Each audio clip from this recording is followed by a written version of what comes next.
அனைவருக்கும் வணக்கம். இன்றைக்கு இரண்டு முக்கியமான செய்திகள் இருக்குது நண்பர்களே. முதலாவது செய்தி என்ன அப்படின்னா, சீனா மீண்டும் இந்தியாவோட ஒரு மோதல் போக்கை ஆரம்பிச்சிருக்குது.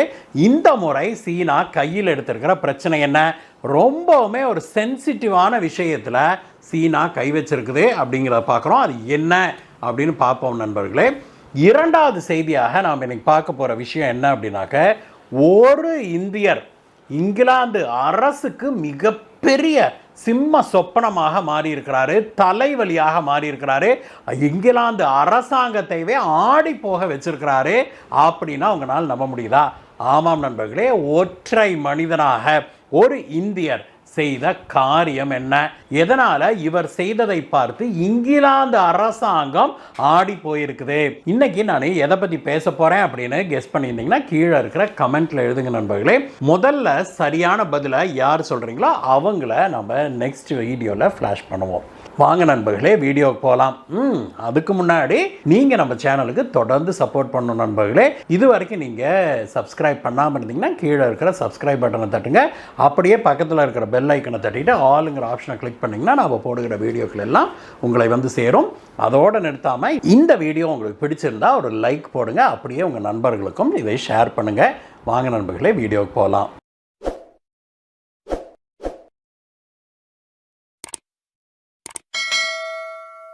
2 தினங்களுக்கு முன்பு இங்கிலாந்துல வசிக்கிற ஒரு இந்திய பெண்மணி, இந்திய பாஸ்போர்ட் ஹோல்டர், அங்க இருந்து இங்கிலாந்துல இருந்து கிளம்பி ஜப்பான் போறாங்க. போற வழியில அவங்களுக்கு சீனாவில் விமானம் மாற வேண்டியது வருது நண்பர்களே. டிரான்சிட் அப்படின்னு சொல்லுவோம் இல்லையா, அந்த மாதிரி அங்க சீனாவில் தரையிறங்கி விட்டு அடுத்த விமானம் அவங்க ஏற வேணும். அங்க சீனாவில் தரையிறங்கினாங்க இல்லையா, தரையிறங்கின இடத்துல அவங்கள சுற்றி வளைச்ச சீனாவுடைய இமிகிரேஷன் அதிகாரிகள் சிலர், நீங்க இந்திய பாஸ்போர்ட்டை வைத்திருப்பது சட்டப்படி குற்றம், நீங்க அருணாச்சல் பிரதேசை சேர்ந்தவர்னு உங்க பாஸ்போர்ட் சொல்லுது, அருணாச்சல் பிரதேஷ் சீனாவுடைய ஒரு பகுதி, அப்படி இருக்கும்போது நீங்க எப்படி இந்தியாவுடைய பாஸ்போர்ட்ல நீங்கள் டிராவல் பண்ணலாம் அப்படின்னு சொல்லி குண்டக்க மண்டக்கா கேள்வி கேட்டு அந்த அம்மாவை பிடிச்சு 18 மணி நேரம் டிடென்ஷன்ல, அதாவது தடுப்பு காவலில் வைக்கிறாங்க.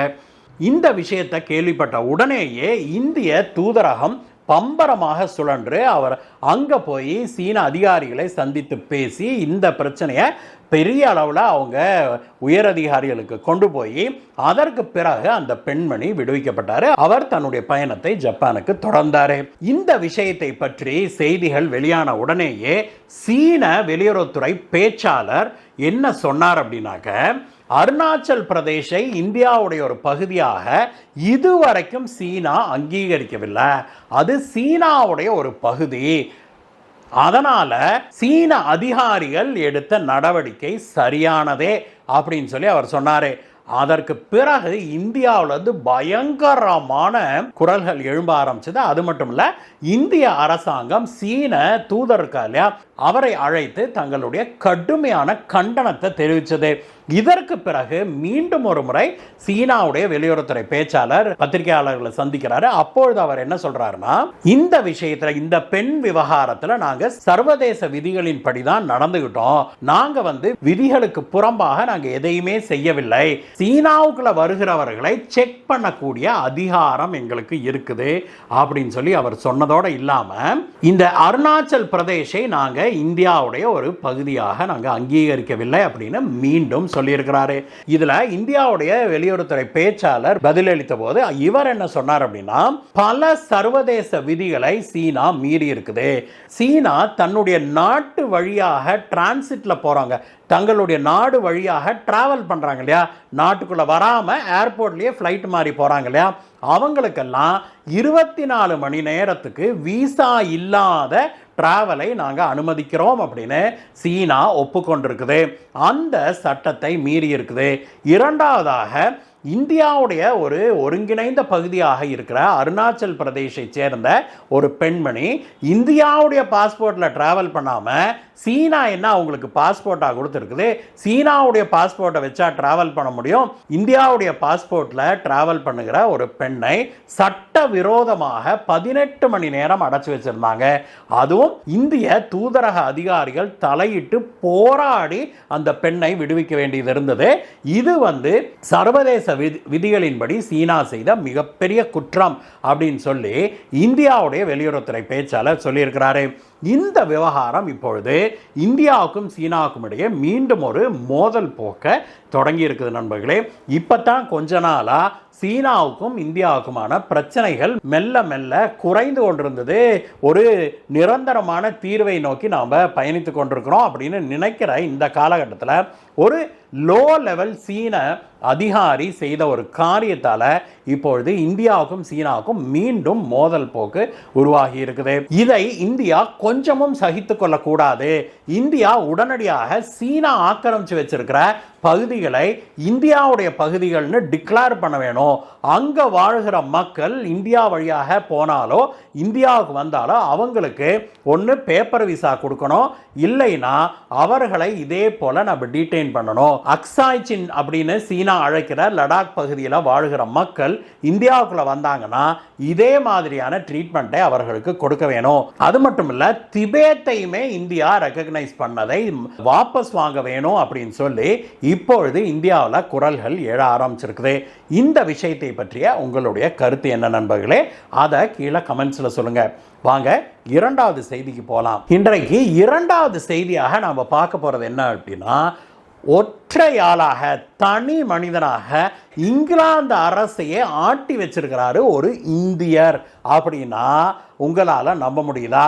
ஆமாம் நண்பர்களே, எங்களுடைய காலகட்டத்தில் ஒரு காலத்தில் உலகிலேயே ஆகப்பெரிய பணக்காரராக இருந்தார் லக்ஷ்மி மித்தால் அப்படிங்கிறவர்.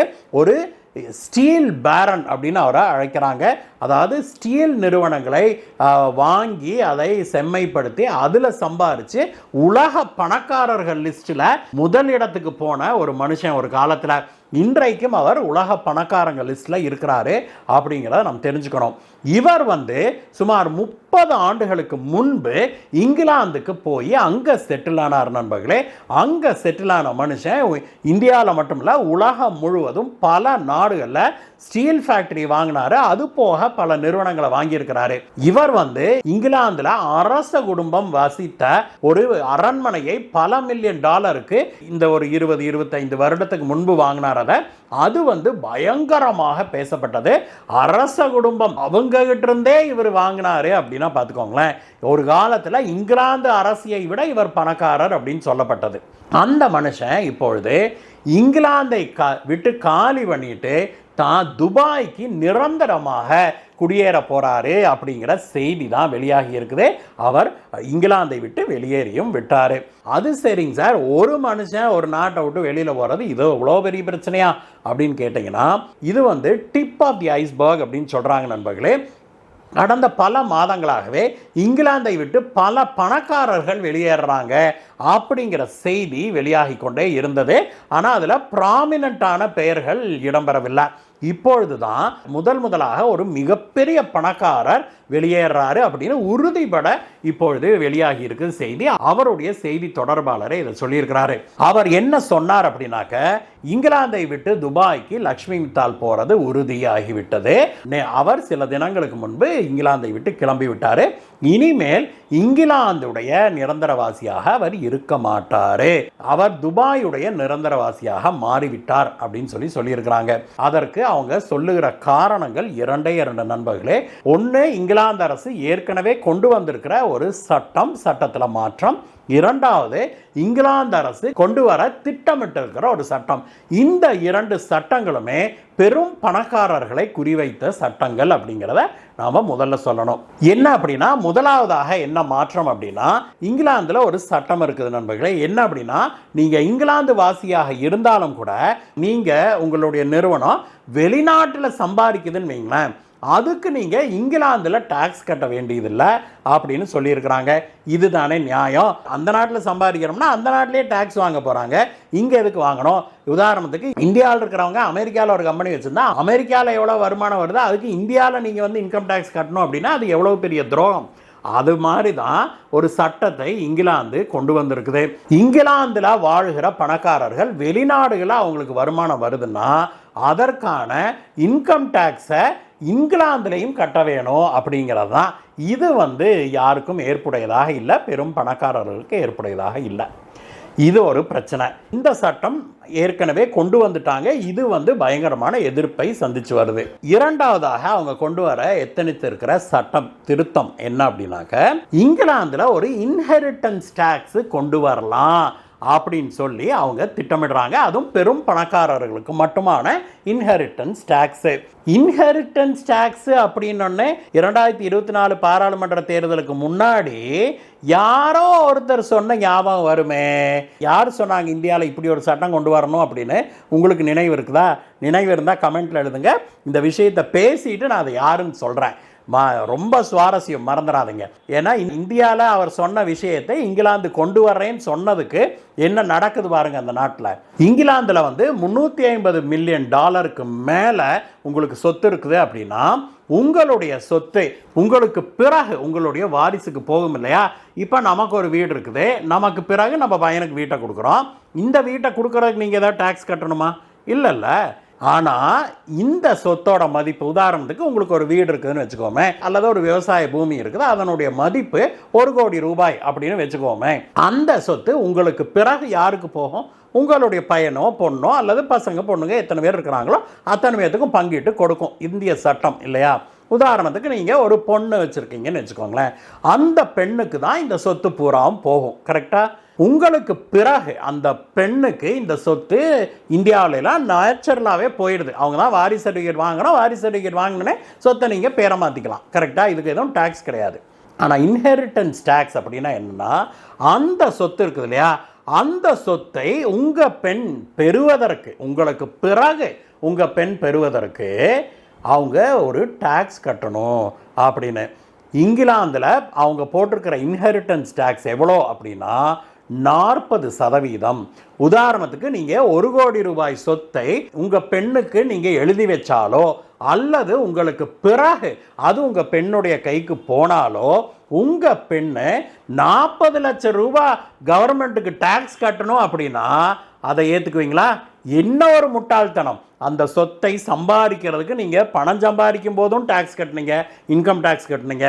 அந்த சொத்தை வாங்கும் போதும் நீங்கள் டேக்ஸ் கட்டியிருப்பீங்க. வாங்கின பிறகு வருடம் அது மேலே ப்ராப்பர்ட்டி டேக்ஸ் கட்டுறோம். காலி இடமா இருந்தாலும் ப்ராப்பர்ட்டி டேக்ஸ் கட்டுறோம். இத்தனையும் கட்டிட்டு கடைசியில் உங்களுக்கு பிறகு உங்கள் வாரிசுகளுக்கு கூட இந்த சொத்தை நீங்கள் வந்து கொடுக்க முடியாது. அதுக்கு நீங்கள் 40% டேக்ஸ் கட்டணும் அப்படின்னா எவ்வளோ ஒரு அநியாயமான சட்டமாக இது இருக்குது இல்லையா? இந்த சட்டம் தான் எங்களுக்கு ஏற்புடையதல்ல அப்படின்னு லக்ஷ்மி மிட்டாலுடைய பேச்சாளர் சொல்லியிருக்கிறாரு. அவர் என்ன சொன்னார்னா, நீங்கள் வருமான வரி போடுறது கூட எங்களுக்கு ஆட்சேபனை இல்லை. நீங்கள் வருமான வரியே ஏற்றுறீங்க, குறைக்கிறீங்க, இன்னும் கூட அதிகமாக ஏற்றுறீங்க, பணக்காரங்களுக்கு இன்னும் ஜாஸ்தி போடுறீங்க, அதை பற்றி கூட எங்களுக்கு பெரிய பிரச்சனை இல்லை. ஆனால் நாங்கள் நியாயமாக வரி கட்டி சம்பாரித்து சேர்த்த அந்த பணத்தில் ஒரு சொத்தை வாங்கினோம்னா அதுக்கு சொத்து வரி கட்டி வருஷம் அதுக்கு ப்ராப்பர்ட்டி டேக்ஸு எல்லாம் கட்டி அதை என்னுடைய வாரிசுக்கு நான் கொடுக்கணும்னா அதுக்கு மறுபடியும் நீங்கள் 40% டேக்ஸ் போடுவீங்கன்னா அது என்ன நியாயம்? இதை நாங்கள் ஏற்றுக்கொள்ள முடியாது அப்படின்னு லக்ஷ்மி மிட்டாலுடைய பேச்சாளர் சொல்லியிருக்கிறாரு. இந்த காரணத்துக்காகத்தான் அவர் இங்கிலாந்தை விட்டு வெளியேற முடிவு செய்திருக்கிறாரு அப்படின்னு சொல்லியிருக்கிறாங்க. அவர் மட்டும் இல்லை நண்பர்களே, அவரை போன்ற பல மில்லியனர்கள் இப்பொழுது இங்கிலாந்தை விட்டு வெளியேற ஆரம்பிச்சிருக்கிறாங்க. அந்த லிஸ்ட்டை படித்தோம்னா அப்படியே நீண்டுகிட்டே போகுது லிஸ்ட்டு. இதில் பெரும்பாலும் இந்தியர்கள் அடங்குவார்கள் அப்படிங்கிறதையும் நாம் புரிஞ்சுக்கொள்ள வேணும். இந்த விஷயம், அதாவது லக்ஷ்மி மிட்டால் இப்போ நாட்டை விட்டு வெளியில் போகிறாருங்கிற விஷயம் இப்பொழுது இங்கிலாந்தில் பூதாகரமாக வெடிச்சிருக்குது நண்பர்களே. அந்த நாட்டு மக்களே இப்பொழுது அந்த நாட்டு அரசாங்கத்தை கழுவி ஊற்ற ஆரம்பிச்சிருக்கிறாங்க.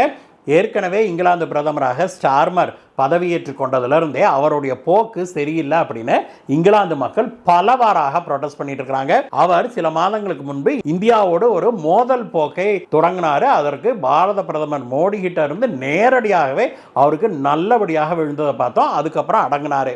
இப்பொழுது மீண்டும் வேறொரு பிரச்சனையை கிளப்ப ஆரம்பிச்சிருக்கிறாரு. அந்த மனுஷனுக்கு ஒரு கம்யூனிஸ்ட் மைண்ட் செட் இருக்குது அப்படின்னு சொல்றாங்க. அதனுடைய வெளிப்பாடாகத்தான் அவர் இப்படி பலரையும் பழிவாங்குவதற்கு கிளம்பி இருக்கிறாரு அப்படின்னு சொல்றாங்க நண்பர்களே. சரி, நம்ம ஊர் விஷயத்துக்கு வருவோம். இந்த இன்ஹெரிட்டன்ஸ் டாக்ஸ், வாரிசுகளுக்கு சொத்தின் மீது நாம் போடுகிற டாக்ஸ் இருக்குது இல்லையா, இன்ஹெரிட்டன்ஸ் டாக்ஸ் இந்தியாவில் போடணும்.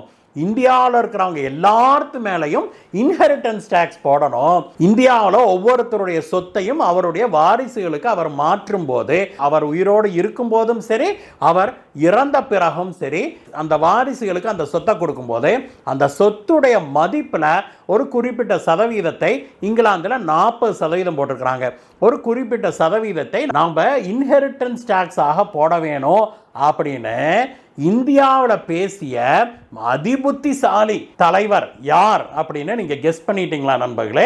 கண்டிப்பா பலர் இதை ஞாபகம் வச்சிருந்திருப்பீங்கன்னு நினைக்கிறேன். ஏன்னா நம்ம சேனல்லையே இந்த விஷயத்தை 2024 எலெக்ஷனுக்கு முன்னாடி நம்ம பேசியிருக்கிறோம். அது யார் தெரியுமா? காங்கிரஸ் கட்சி தலைவரான ராகுல் காந்தி தான் இதை சொல்லியிருக்கிறார் நண்பர்களே. உங்களால் இதை ஏற்றுக்கொள்ள முடியுதா? ராகுல் காந்தி பரிந்துரைத்த அந்த இன்ஹெரிட்டன்ஸ் டாக்ஸ் இந்தியாவுக்கு தேவையா? இந்தியாவில் கொண்டு வரணும்னு நினைக்கிறீங்களா? ராகுல் காந்தி சொன்ன இந்த இன்ஹெரிட்டன்ஸ் டாக்ஸ் பற்றிய உங்களுடைய கருத்து என்ன? கமெண்ட்ஸில் சொல்லுங்கள் நண்பர்களே. இந்த விஷயத்தை பற்றிய மேலும் விவாதத்தை நம்ம கமெண்ட்ஸில் பார்ப்போம். அதை நாம் நாளைக்கு ஹைலைட்டும் பண்ணுவோம். இந்த வீடியோவை பற்றிய உங்களுடைய கருத்துக்களை சொல்லுங்கள் நண்பர்களே. மீண்டும் உங்களை வேறு வீடியோ சந்திக்கிறீங்க. பாய் பாய்.